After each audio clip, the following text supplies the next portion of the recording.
I live in California, every state's different, but you are required to take an ethnic studies class to graduate. You're not required to take a history class to graduate. If that's what the legislation does, then of course students are checking boxes to transfer and get out of there as fast as possible. We don't teach history as much, and they do more social studies. And social studies is not history. And I think even when they do get the history, they tend to get it at a younger age, and then they don't get reinforced in high school. History gives you the narrative, right, from the begin to where we are. And I think a lot of students are lacking that narrative. I would love them to take more than American history. I think they need to take a Western civilization history. You don't have American history without Western civ, right? Welcome to Indoctrination, the podcast that exposes and opposes radical ideology in K-12 schools and academia. We examine the illiberal education loop that is teaching students what to think, not how to think. We speak with leaders across the country about the politicized ideology that fosters indoctrination, masquerading as education. I'm Dr. Marcy Goldstein. And I'm Dr. Brandy Shufutinsky, your hosts. Join us and Americans nationwide. Hi, everyone. We are so happy to be here today, Brandy and I, with David and History for the Ages. He is also a professor of history at Cypress College, but I think we're going to mostly focus on your incredible and growing video series, History of the Ages. And I just checked, there are almost 30,000 subscribers, and some of the videos have about 10,000 views and hundreds of comments. So I'm very happy to see it growing and looking forward to learning more about how you got into this and the amazing impact that it's making for students and adults and the general public. But we thought maybe we'd start just by backing up a little bit and asking you about why you became a history professor and how long ago you started your career and just how you got into it. Well, sure. First, thank you for having me here. I'm always happy to talk to new people. I tell you what I tell all my students the first day of class that when I was 18 years old, I was taking a history class at a community college. I went to my professor about halfway through the semester, said, I really like this stuff. It's interesting. It's fascinating. I like how it all develops. I want to teach history at a community college. And when I was 24 years old, I was teaching history at a community college. I've been doing this now for 28 years, 25 years at Cypress College. And I love the lecturing. I love walking into the classroom every semester and just teaching the history. And the more people I could reach, the better. So it's just something just the passion of knowing about the past. And I tell my students there's so many amazing reasons to study history. If you go travel somewhere and if you don't know any history, the place you see doesn't have as much meaning. If I use the example of like the D-Day beaches. If you go to the D-Day beaches and you don't know anything, it's just sand and water. You might as well be walking down your local beach. But if 18, 19-year-old boys gave their lives on that beach so we can be free, and then you walk on that sand, it has just profound meaning to you.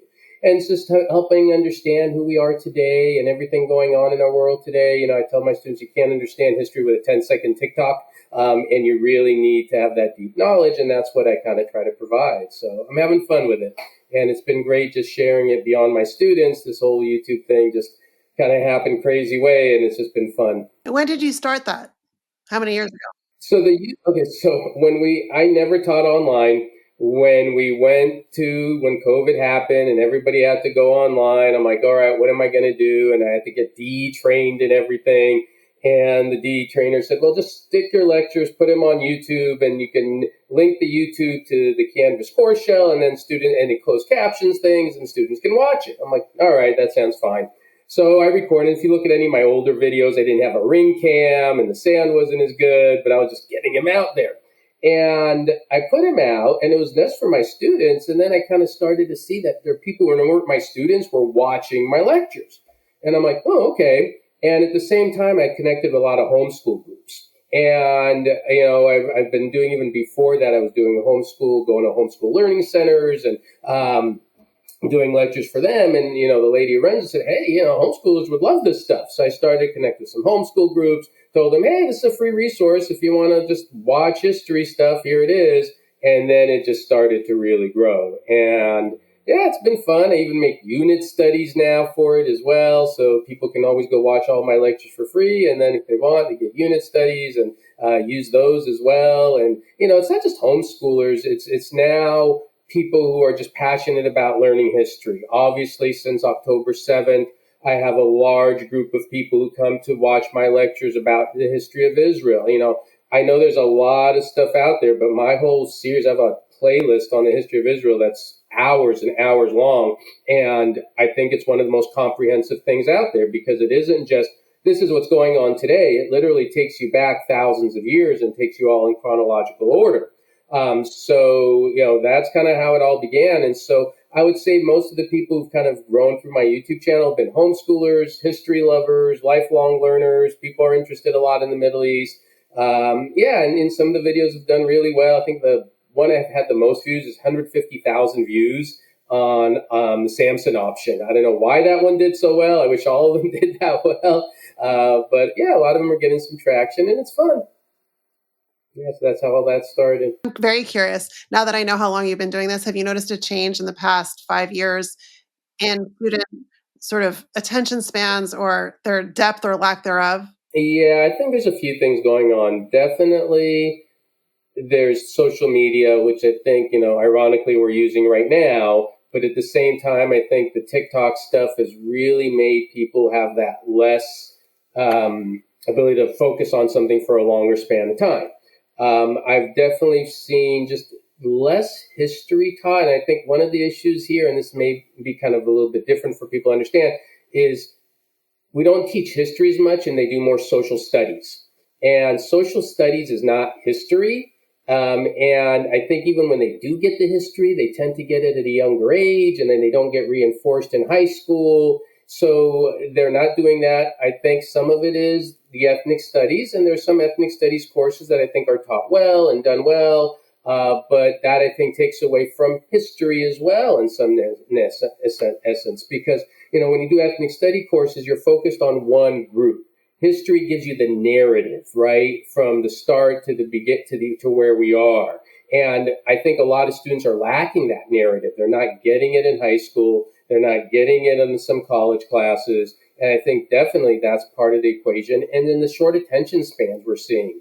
And I definitely think that's a lot, the social media issues. I find that when I'm lecturing in class, my students can sit there and focus and they enjoy the lectures really well. For an hour and a half, I'll lecture straight through. And, I get the students involved and I ask them questions and everything.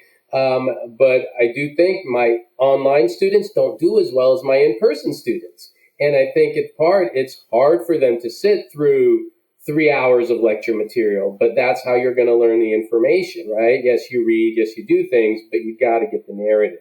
So I think all of that is part of the historical literacy. And then I just think, what people choose to teach or not. Is this going to be covered or not? I mean, history can cover everything. What are you prioritizing to teach? I think that's part of the equation too. That brings up a really important thing, at least to me. So I was a history and poli-sci undergrad. So also because I had a fantastic American history teacher, Mr. Canary, and I wanted to be him when I grew up. I didn't end up doing it, but I fell in love with history. What I've seen is kind of this degradation in the discipline or of the discipline of history being replaced, like you mentioned, with other studies things, social studies, ethnic studies, etc. I've seen that a lot in the K through 12 space. I'm curious, you touched on it a bit in higher ed, but I'm also wondering if you've seen historians try to kind of fit the discipline of history into something else so that it like stays up to date or stays popular with the people that are pushing the studies. Well, I definitely think historians are doing, in my school, all the history professors I think are great, right? We do the history. Part of it is also legislation because I live in California. Every state's different, but you are required to take an ethnic studies class to graduate. You're not required to take a history class to graduate, right? And so if that's what the legislation does, then of course students are checking boxes to transfer and get out of there as fast as possible. So I think that's part of it as well. But the history people, everybody I work with in terms of my core department, I think they do a pretty good job doing the whole narrative and doing the history and keep it interesting. and finding new ways to teach. Yeah, so I think it's just what the students are required to take, right? And if you're not required to take history, or it's not taught in K through 12, you're not going to learn it. I mean, it's very possible for a student to graduate with a bachelor's degree without taking a history course. Do you think it should be a requirement? Like, do you think that kids should have to take an American history class maybe to graduate instead of? Absolutely, I do, of course, but I'm biased. I'm a historian. Of course, I'm going to say that. So, yeah, of course, I would love them to take more than American history. I think they need to take a Western civilization history class. Oh, Western Civ is the cornerstone. You know, you don't have American history without Western Civ, right? And I teach history of the Middle East too. But if I would tell you which course do I think is most important for students to take, it's that foundation of Western Civ. Can you explain why? Like, why do you say that? That takes you back to Mesopotamia, to the Greeks, to the Romans. You know, one of my final questions I ask, I'm doing finals this week, is the question they need to answer. It's like they have a bunch of choice, they don't know what's going to come up, but what are the contributions of Western civilization to our world today? And it's not just this is everything what I learned. It is, you know, you look at our, you know, what do we get from the ancient Hebrews? You know, it's not just religion. It's our secular ways of doing things. You know, what we get from the Greeks, our language, or what we get from the Romans, you know, things in terms of government and checks and balance system. Our founding fathers didn't pull this stuff out of thin air, right? They studied the Greeks, they studied the Romans, they studied the Enlightenment, they studied the Bible, they studied the ancient Jewish people. They took all this stuff together, and this is how we are. So, yeah, American history is very important, but I think you got to get the foundation of Western Civ. And I'm in a minority in thinking that, right? I mean, I'd be happy with U.S. history even, but it's hard to even get that.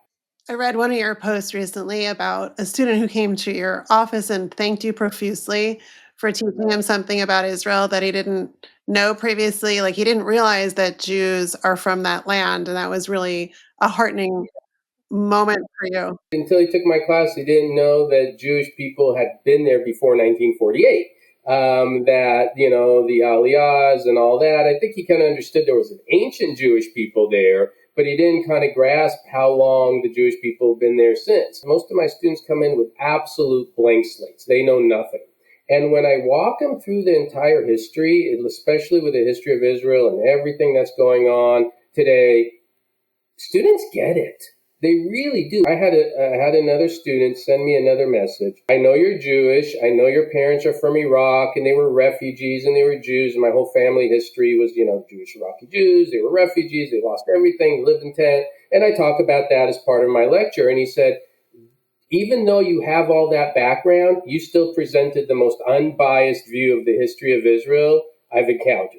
And that was a very important email to me too, because, you know, it was because you could present the history. And I tell people, and I know you want to talk about a little bit about Zionism and everything. And what that means is I tell people you could be critical of Israel and not be anti-Semitic. There's plenty of things. You could be critical of the United States and not hate America. You could be critical of Mexico and not be anti-Mexican. But when you get into this whole Israel shouldn't exist, then you kind of now falling into what is anti-Zionism, and I kind of explained in my video how that becomes a form of anti-Semitism. Because it's when you hold Israel to a double standard. You do things differently with that nation than any other nation. So that's where I think they lack the basic history. And, you know, even the term Palestine. You ask average person, where does that term come from? They don't know. It's when the Roman Emperor Hadrian renamed the land from Israel, Judea to Palestine, and he did so with a specific objective of destroying Jewish identity, right? He outlawed circumcision, he massacred the population there, and he renamed the land. And, you know, once you hear that as a student, you go, oh, right? But they're not getting that. And that's where, you know, I hope I can reach more people and get them to understand this and learn this material. So have you ever had pushback in class from people who have their own understanding or misunderstanding and don't really want to hear what you have to say? Honestly, very little to almost none.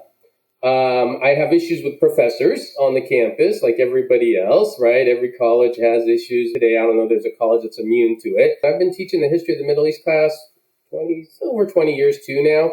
And I can count on one hand the number of students who've, this was a biased class. Oh, you didn't explain this or that. Because, look, I talk about when, the 1948 war happened. And I say, sure, yeah, there were 700,000 Arabs who ended up having to leave, and, that took place. But then I explain it in the full context. I explain this to, did you know there were Arab leaders who told them to leave, assuming they would win the war and come back? Do or even later on, I talk about how at times Israel, during the Prime Minister of Sharon, they would go in and they would bulldoze homes sometimes of people in the West Bank or Gaza. But why do they do that? It's as a result of a recent terrorist attack that they're trying to diminish coming up later. So my approach is never to kind of whitewash anything.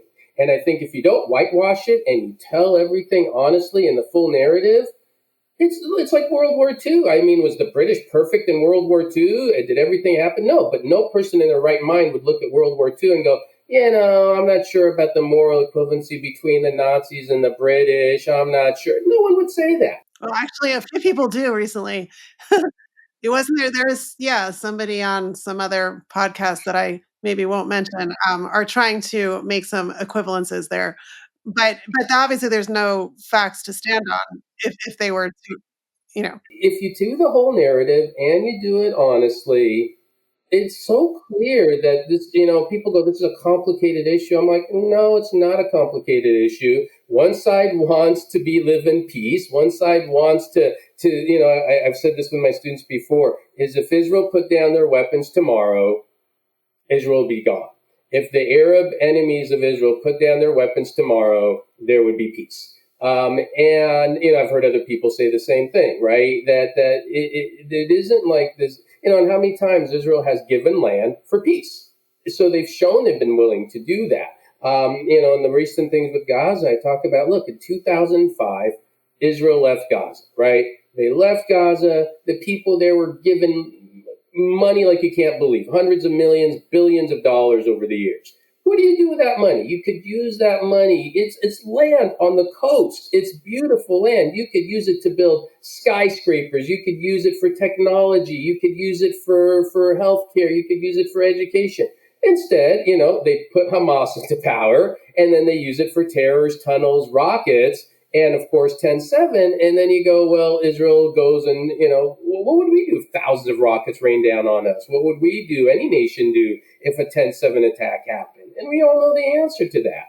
And so I've always said this has never been about a state for the Palestinians. It's always been not having a Jewish state. That's what has been always the core of this. And when you explain it, it becomes clear. So no, I don't really get too much pushback from students, because again, most of them come in with a blank slate and then they're like, wow, now I understand this. And I've even had a student once, a Muslim student, he took my history of the Middle East class, and I didn't even know it at the time. He took the class, he finished. A couple semesters later, he comes to my office and he tells me, so I need to tell you something. A few years ago, I took your class. Before your class, I hated Israel. I thought it shouldn't exist. Now he says I'm a Zionist. And he told me, do I agree with everything Israel does? He said, no, I don't agree with everything Israel does, but I believe Israel has a right to exist. And so that's rare that you can convert people, in that sense. Because my fear is once they're brainwashed, it's really hard to get them out of that. I mean, people believe the nuttiest things. I mean, there are people who believe 10/7 was an inside job. They think, the rapes didn't happen, all this stuff. You're not going to get to those people. And honestly, that's one thing I don't waste my time on. It's like I don't go through and arguing with the crazies. I prefer to get to the younger people, the homeschoolers, the public schoolers, and just give them the honest narrative. So that's exactly what worries me, and I believe also worries Marcy, is that people that are trying to rewrite history are going younger and younger to get to those young minds first. And I worry that, that's one of the outcomes we're going to see with the ethnic studies mandate in California, at least the ones that are pushing the whole Teach Palestine curriculum, where it's a complete rewriting of history of Jewish people, of Israel, of the United States, in all honesty. Yeah, I mean, I live in Orange County, so there was a district in Santa Ana. I don't know if you're familiar with what's going on there. And there was pushback and there were lawsuits, and it's a shame it takes that. But yeah, I mean, it's the biases are clearly there in academia. And, this is kind of one of the general problems we see in academia. I don't think there's enough people teaching the honest narrative, right? I think it's one of the things I have seen in academia is this: there's too much what I would call indoctrination instead of education. And it's not just like individual professors. I think it's ingrained from like a systemic level. Like you see what's going on in Columbia or Harvard or any of these big universities. There isn't like a daylight difference politically, not just Israel issues, but, any issues. They align very much with the political left. And I'll say this, if any academic institution fully aligned with the political right, that would be a problem too, right? That's not healthy either. Thought bubbles are never healthy. But, whether you're taking any DACA, affirmative action, abortion, it doesn't even matter. And what my views are on these things doesn't even matter. My point is, it needs to be a balanced approach on all this information, and that's what we're not getting as much of today as I think academia used to give. And it's probably more in the social sciences and humanities than the science. It's very refreshing to hear you say that my personal views don't matter. I think that's the way I am. I'm an historian of religions, and that is my approach to classrooms. However, there are a lot of people, professors, who identify as activists. Like they think it is their express purpose to actually go and teach the kids what to think, not how to think. And you dropped the word systemic. I was curious, that's a very intense word, and I fear that these issues are ingrained at a systemic level, and I'm wondering what we can do about it, and if there's a little room for you to have a conversation with some of your colleagues. Yeah, it's hard. I had a colleague of mine who's sitting in a hiring committee, and he had to go through the training. And one of the questions in the training they gave him is, you have two candidates, and one wrote a very good DEI statement, and the other candidate has had more experience and done more stuff. Which one is a better candidate? And in his training, they're told the person who wrote the DEI statement better is the quote unquote better candidate. And my colleague is like, this is ridiculous. It shouldn't be that way. I don't know if we've passed the tipping point there, right? Where at least academia, I don't know if there's going to be like a pushback, like the pendulum is finally going to swing, but it's going to be so hard. And some of it's honestly money. Do you know how much money, working on a college or in these programs that, there are some people who are true believers and there are others, hey, this is my extra money. This is my pet program. This is this. And I'm just going to go along with this. So you have some of that as well. I think one thing is people who do not maybe align with the far left need to get into education more. And so to balance that out a bit, I think that would help. I don't know if, and I'll say this, I don't know where college is even going to be in 10, 15 years. I'm not sure with AI technology, with the number of people going to vocational, that, learning, I don't necessarily think you need to go to a 4-year college, it's my whole other thing, to do well in life. I actually have a video on this as well on my YouTube channel. 99% of my stuff's history, but I kind of do a couple little things there, like my homeschoolers are good students. But another one I have is that, you can go get a vocational degree. And, AI is pretty impressive. It's almost too impressive to me in some ways. And I saw, what was it? Google or something. They did like a new video and it's like, you're not going to need Hollywood writers anymore. You're not going to need Hollywood actors anymore. But AI can't fix your plumbing and can't do your electrical and all of that. So I don't know. And with YouTube, yeah, there's a lot of garbage out there. But if you find good resources, and there's a lot of good resources, you can self-learn, and literally anybody can go and learn, watch my lectures. You can get 3 full history courses basically for free. If you want to get unit studies, you can, but you could watch it all and learn it. And there are people who do science and chemistry. People can self-learn now. So, and I think that's one thing a lot of colleges are being a little bit naive about. They're like, oh, yeah, but it's going to, I think in the future, hit them and they're going to go, all of a sudden we're out of a job because people are going to find better ways to learn and find out, no, I don't need to spend $300,000 to get a degree in some humanities field and I can't get a job. I wonder what the societal impact will be of that when it scares me a little, the idea of not needing artists because tech can make art, but also where the humanities are it not necessarily just to lead to a profession, but to learn from the successes and mistakes of people who came before us. No, I worry about that too. I mean, yeah, I have another video on the Industrial Revolution compared to AI, and I talk about how the Industrial Revolution made us less reliant on physical labor. AI is going to make us less reliant on our mental labor, our creativity, and how that's not a good thing, right? That's kind of scary too, because, if we stop creating, even from an artistic standpoint and everything, and we just let the AI do it, it sucks out a soul of humanity too, I think. So, yeah, it's a double-edged sword, just like, the Industrial Revolution was a double-edged sword.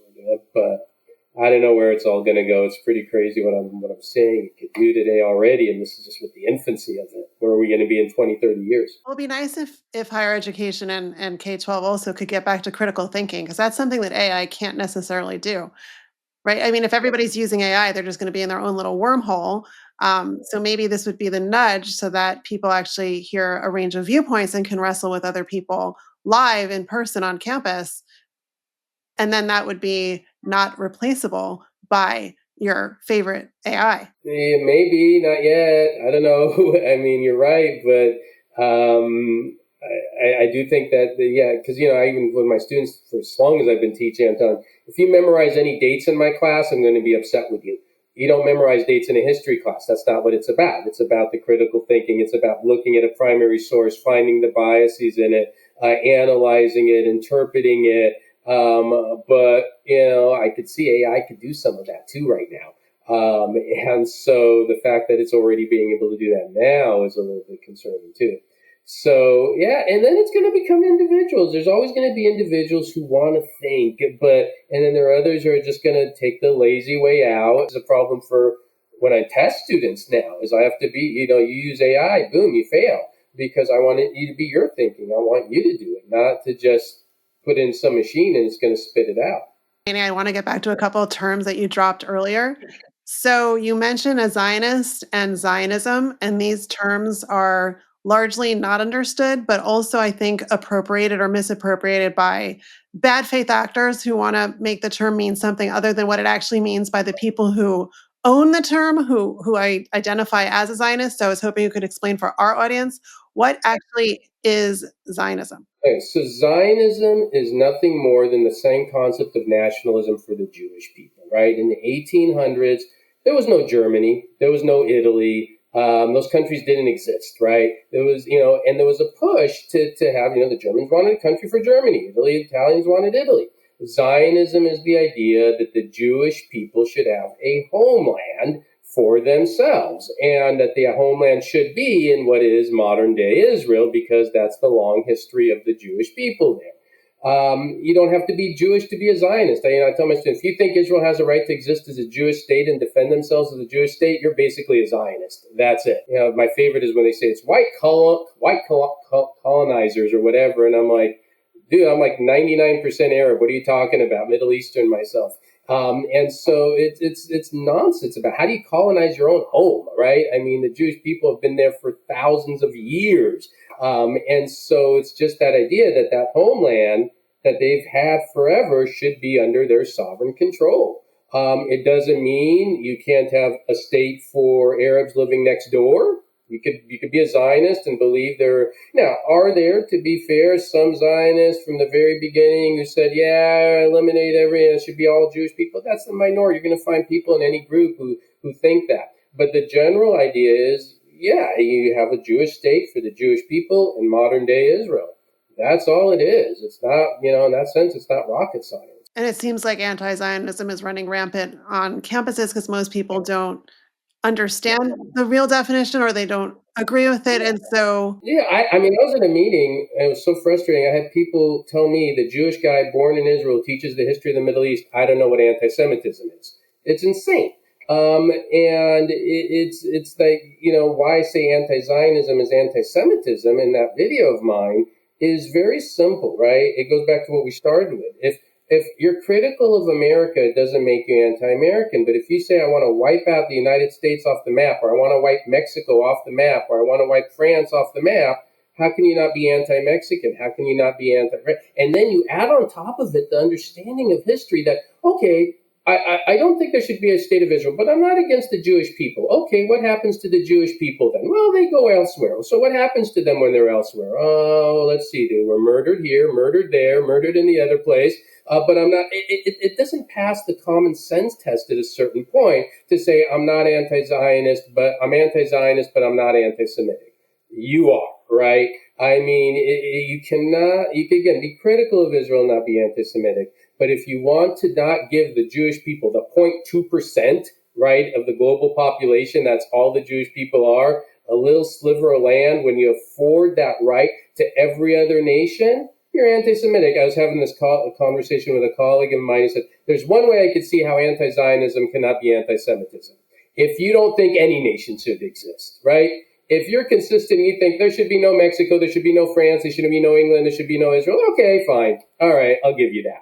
But other than that, if you hold Israel to that one standard, that is the one nation when you have how many scores of nations with Christian majorities, how many scores of nations with Muslim majorities, but one nation with a Jewish majority, and that's a problem for you, you hate Jews. I mean, it's time to stop sugarcoating this thing and trying to, it is what it is. I mean, that's the reality. I love your demeanor. You're just very matter of fact and open, and the truth is on your side. I mean, as far as I can tell, right? So you just tell it as it is. There's nothing that you have to hide. And so it's very palatable for your students. I worry about the colleagues who are trying to manipulate things and who stand by the double standards. We've had issues on our campus. What I find often, it's actually a small group, and even at the big universities, I think the Harvard, the Columbias, and my school is really small. I am a community college where we don't have a lot of the big issues that you'll see, but we have some. But I think what I find more and more, it's actually a small group of extremists and then a large group of people who just sit idly by. They just don't want to deal. They just don't engage.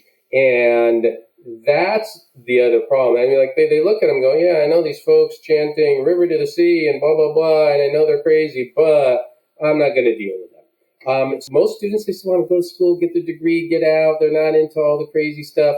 But it's everybody else. They just tend to be quiet and passive about it. And I think that's part of the problem too, right? I get concerned with not the number of the kids that are throwing the tantrum. I get concerned when the grown-ups in the room give in to the tantrum. And that's what I've seen from the administrator, because the administrators know that that's not the majority of the students. But when they're letting the tantrum throwers run the shop, that's when we're in problem. Right. Like when they're creating policy based on the kids that are going to throw the tantrum and destroy the library and prevent other kids from accessing buildings and everything. And that's what I find problematic. I made another video on why anti-Semitism is so strong on college. And one of the things I talk about is college presidents have been weak. And they've created this, they created this mess. Now you get all these things that are being passed, legislation, money being withdrawn from them, people making donations, and good. That's what needs to happen. But that they appeased it, right? It's the old appeasement. It's one of the first lessons of parenthood. It really, like, your kid throws the tantrum and you don't give in. And then when the parent comes in and starts, the other parent comes in and starts introducing structure, everybody's like, oh my gosh, what's going on? This is so bad. It's like, well, you gave into the tantrum and made a small mess a bigger mess. When I lecture on World War II, I talk about how appeasement was one of the causes of World War II, and I use that example of children, right? If you appease a child, they scream and yell, hey, I get what I want, and it's the same thing. And they let him do this for years. And I blame not just the local schools and the leadership, but the governments as well. I mean, look, in the 60s, 70s, when black kids couldn't go to college, we sent the National Guard in for it, as we should have, right? Why hasn't that happened, right? I mean, the first times... It's one of the first things I did, recording a video and putting it up on X in 2023 is, where's the National Guard? Like, this is insane. Absolutely. I mean, and if they did that at the start, then all this other nonsense wouldn't have happened. And yeah, you can't set up an encampment on a college campus. I mean, that's not free speech. There's a difference between free speech and blocking kids from going to school and going to their classes. That's not, and that needed to be stopped right away, and it wasn't. And so, yeah, it's the college. Yes, it's the local governments. Yes, it was the federal governments at the time. Absolutely, they all bear that responsibility. So, how do you think we can reach more people and explain to them what is and what is not a free speech issue? I think it's common sense again. I think it's just explaining it like I just did. That you want to, have your point of view held. You want to, express a view. Fine, but you can't do it in a way where you're intimidating people. That's the other thing. You can't bring a mob to intimidate speech. That's what they do as well. That you'll bring in a mob, intimidate people from speaking, or if you get pro-Israel people wanting to come and speak, they'll bring a mob in to intimidate them speaking. So that is, I think, against free speech too. If you create a mob just to intimidate people, that's a problem too. But that's all they know because they don't have the facts. They don't have the history on their side. So they resort to what was like the Nuremberg type rallies, the Nazis mentality of using fear, using that kind of verbiage to try to intimidate people from, getting what they want. So that all needs to come again from leadership. And there is this silent majority, I hope, who are just sort of bystanders, which is bad. So silence helps the oppressor, never the oppressed, as we know. So there's a lot of these silent people that think, oh, it doesn't concern me. But there's that metaphor about the canary in the coal mine that I was hoping you could explain to people. And then also, maybe as a final point, explain the interwovenness between anti-Semitism and anti-Americanism, that this does actually concern everybody, because it's about society at large, not just the minority of Jewish people. Sure. So the canary in the coal mine idea is, over and over, any society that has been harsh to the Jewish people, seen other people also suffer after, right? With Hitler is a classic example, World War II. He didn't just murder Jews, right? He murdered Jews. He went after the Slavs, the Poles, the homosexuals, the gypsies, the disabled, right? Those were all groups he targeted as well. When you see Jewish people being targeted, it is I would argue, a sign of a decline of civilization. And the same mentality that hates the Jewish people hates a lot of the core ideas of Western United States values too. So I do think there's an element of anti-Americanism as well entrenched in it combined. And so it is going to impact everybody. And look at Europe, right?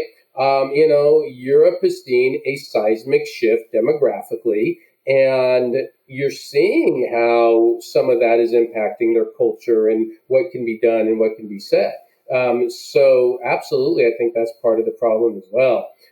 So it is all connected in the sense that you think it's not going to impact you today. It may not be impacting you today, but 10, 20, 30 years from now, if you allow this, you're going to allow other things to happen too. But good news is we have our ways to educate, right? I keep trying to reach more people, and I'm very small in the scheme of things. There are, of course, a lot of people with a lot bigger voices than mine and have bigger platforms with more people. But it's a little ripple, right? Everybody puts their little ripple in, and then hopefully we can slowly reach enough people. So hopefully more people watch and share. And I always encourage people not just to watch my videos, but to watch them, share them, leave comments. That kind of always helps to get more people to see things too. And then, just, keep reaching out and keep encouraging people to speak up. I'm very heartened by your work. It's wonderful and effective. And what you just said reminded me of that quote from the Talmud: if you save one life, as if you've saved the whole world. Yeah, save a life, you save a world. Yeah. So you're reaching many people, but each and every person matters. Each student who came to you afterwards and said something like, hey, I didn't know. And he said that at the end of class, or maybe the student who said came back 2 years later, you never know where that ripple ends. And so for people, and for me too, sometimes I feel a bit of resignation, like this is a tidal wave of something so disheartening. However, everybody can always do something and you can always reach one person. Not choosing people on the extremes, but people who are maybe willing to listen in the 60% in the middle can share some knowledge or information or share the video, and it can make a difference. And we see measurable examples of that. Most Poles understand that Israel is on the right side, but when I see it's like 20% of people support, that's still a lot. 20% that are anti. That's kind of scary to me sometimes. That's even that high. And it's worse among the younger generation. So that's always been trying to get to them. And, unfortunately, this is, not my full-time job. That's my other thing, right? If all I did was this, I'd have a lot of time, but, I could put out a video once in a while, post a couple things on my Facebook. I can maybe devote a couple hours a week to this, and that's about it. Everything else is, family life and all of that. So that's why I'm always happy if I can reach a bunch of people with 1 hour. Hopefully everybody watches this. That's a good way to get to a lot of people in other ways too. So that's why I'm always happy to talk to other groups who can kind of help me reach others, because I'm just so limited on time. Well, thank you so much. Not just obviously for speaking with us, but for teaching. No, yeah, it's fun. I love it. And, like I said, the college stuff is a little bit crazy right now, but I love the teaching the lectures, and I'm just, honored to be able to reach more people, and hopefully we'll continue to reach a bigger group over time. We'll see where it goes. I'm sure you'll have great success. I'm so happy. I made shirts for my History of the Ages channel too, so people can even get a shirt. So that's even fun. Gonna spread that. Well, I'm wishing your video series immense success. Maybe your business model can even be expanded. You'll get other people helping to get the word out. That's the idea, hopefully. So thank you so much for your time. I appreciate it. Very good. I was enjoyed speaking with both of you. Thank you so much. Thank you. Thank you for listening. If you like and wish to support our work, subscribe to YouTube and follow us on our socials. The links are in the description.